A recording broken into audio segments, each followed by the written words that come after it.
গত ১.৫ দশকে নিয়োগ প্রক্রিয়া তদবির নির্ভর হয়ে পড়েছে বললেন স্থানীয় সরকার মন্ত্রী। সংরক্ষিত নারী আসনের এমপিদের শপথ গ্রহণ আগামীকাল।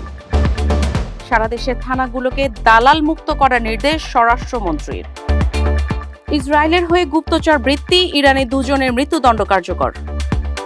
বার্সেলোনায় নতুন চুক্তি করছেন ফ্লিক।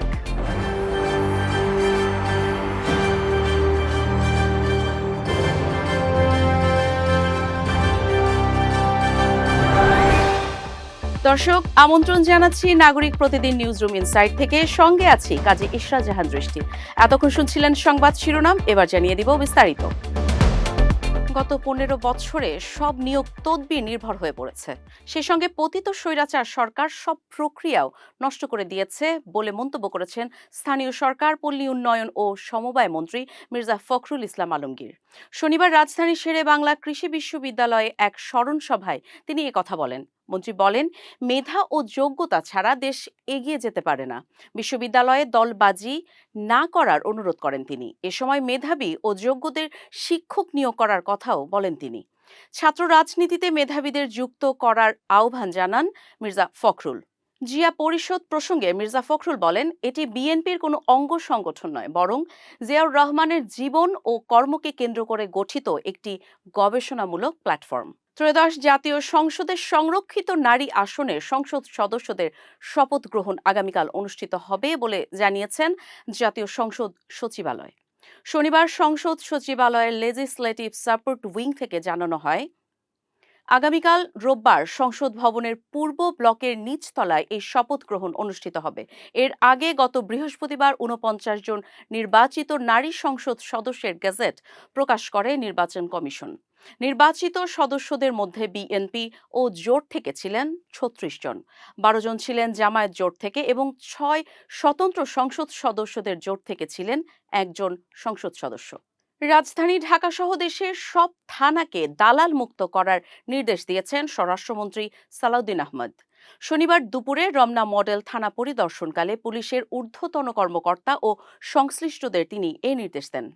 পরিদর্শনের সময় স্বরাষ্ট্রমন্ত্রী থানার বিভিন্ন কক্ষ, হাজতখানা এবং সার্বিক পরিবেশ ঘুরে দেখেন। এছাড়া থানার ভারপ্রাপ্ত কর্মকর্তা, ডিউটি অফিসার ও দায়িত্বে থাকা পুলিশ সদস্যদের সঙ্গে কথা বলেন এবং তাদের বিভিন্ন সমস্যার বিষয়ে খোঁজখবর নেন। এ সময় তিনি সততা, ন্যায়নিষ্ঠা ও আন্তরিকতার সঙ্গে সাধারণ মানুষকে সেবা দেওয়ার জন্য উপস্থিত পুলিশ সদস্যদের নির্দেশ দেন। একই সঙ্গে দায়িত্বে অবহেলা বা দুর্নীতির অভিযোগ প্রমাণিত হলে সংশ্লিষ্ট পুলিশ সদস্যদের বিরুদ্ধে কঠোর ব্যবস্থা নেওয়া হবে বলেও হুঁশিয়ারি দেন তিনি। ইসরায়েলের হয়ে গুপ্তচর বৃত্তির অভিযোগে 2 ব্যক্তিকে মৃত্যুদণ্ড দিয়েছে ইরান। দেশটির রাষ্ট্রীয় গণমাধ্যম জানায়, অভিযুক্তদের একজন মধ্য ইস্পাহান প্রদেশের নাতাঞ্জ পারমাণবিক স্থাপনার আশপাশ থেকে সংবেদনশীল তথ্য সংগ্রহে জড়িত ছিলেন। ইরানের বিচার বিভাগের বরাতে বলা হয়েছে, ইয়াকুব কারিমপুর ও নাসের বাকরজাদেহ ইসরায়েল এবং তাদের গোয়েন্দা সংস্থা মোসাদের সঙ্গে তথ্য আদান প্রদানের দায়ে দোষী সাব্যস্ত হন। এরপর তাদের ফাঁসিতে ঝুলিয়ে মৃত্যুদণ্ড কার্যকর করা হয়। বার্সেলোনায় নতুন চুক্তি করতে রাজি হয়েছেন হ্যান্সি ফ্লিক। আগামী বছর জুনে 61 বছর বয়সী বর্তমান চুক্তির মেয়াদ শেষ হতো। ক্লাব কর্তৃপক্ষ তাকে আরও কয়েক বছরের জন্য রাখতে চায়।